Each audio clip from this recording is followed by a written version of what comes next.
इतिहास। जब हम इतिहास की बात करते हैं या इतिहास को करीब से जानना चाहते हैं तो कई बार ऐसा होता है कि हम जितनी मर्जी कोशिशें कर लें, हमें उसके प्रमाण नहीं मिलते। नमस्कार, मैं हूं आपके साथ कांची बंसल। आप देख रहे हैं जनहित टाइम्स। इतिहास में देश और दुनिया में 23 सितंबर का दिन भी बेहद खास है।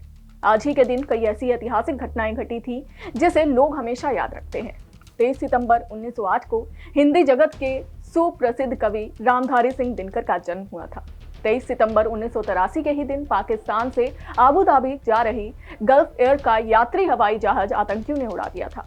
इस धमाके में प्लेन में सवार चालक दल के 7 सदस्यों के अलावा सभी 105 यात्री मारे गए थे। आपको बता दें कि 23 सितंबर की तारीख को भारत और पाकिस्तान के बीच हुए युद्ध विराम के तौर पर भी याद किया जाता है। सीज फायर की ये कोशिश यूएन की तरफ से की गई थी। दोनों देशों के बीच ये लड़ाई मुख्य रूप से पैदल सेना और टैंक डिवीजन के बीच लड़ी गई थी। भारत और पाकिस्तान के बीच आजादी के बाद से चली आ रही रंजिश कई बार जंग में बदली। साल 1965 में दोनों देशों के बीच भीषण युद्ध हुआ और संयुक्त राष्ट्र की पहल पर 23 सितंबर के ही दिन युद्ध पर विराम भी लगा। दोनों देशों के बीच ये लड़ाई मुख्य रूप से पैदल सेना और टैंक डिवीजन के बीच लड़ी गई, लेकिन नौसेना ने भी अपना योगदान दिया था। ये पहला मौका था जब दोनों देशों के वायु सेना जंग के मैदान में उतरी थी। 23 सितंबर के इतिहास से जुड़ी अन्य घटनाओं के बारे में आपको ग्राफिक्स के जरिए बताते हैं। 1739 में रूस और तुर्की ने बेलग्राद शांति संधि पर हस्ताक्षर की। 1803 में असाय की लड़ाई में ब्रिटिश भारतीय सेनाओं ने मराठा सेना को हराया।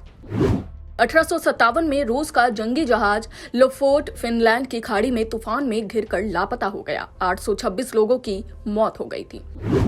1863 में राव तुलाराम का निधन हुआ था। 1879 में रिचर्ड रोड्स ने सुनने में मदद करने वाली शुरुआती मशीन बनाई। इसे ऑडियो फोन नाम दिया गया।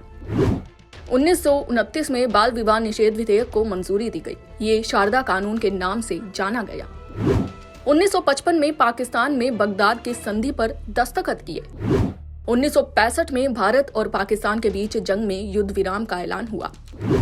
1976 में सोयूज 22 पृथ्वी पर वापस लौटा। 2009 में भारतीय अंतरिक्ष अनुसंधान संगठन यानी कि इसरो ने भारतीय उपग्रह ओशन सैट 2 समेत 7 उपग्रह कक्षा में स्थापित किए। 2020 में भारतीय संसद ने जम्मू कश्मीर आधिकारिक भाषा विधेयक 2020 को मंजूरी प्रदान की, जिसमें 5 भाषाओं हिंदी, अंग्रेजी, उर्दू, कश्मीरी और डोगरी को केंद्र शासित प्रदेश की आधिकारिक भाषा का दर्जा देने का प्रावधान था। तो ये थी आज के इतिहास यानी कि 23 सितंबर के इतिहास से जुड़े कुछ अहम पहलू। ऐसे ही इतिहास के साथ हम आपके सामने फिर हाजिर होंगे।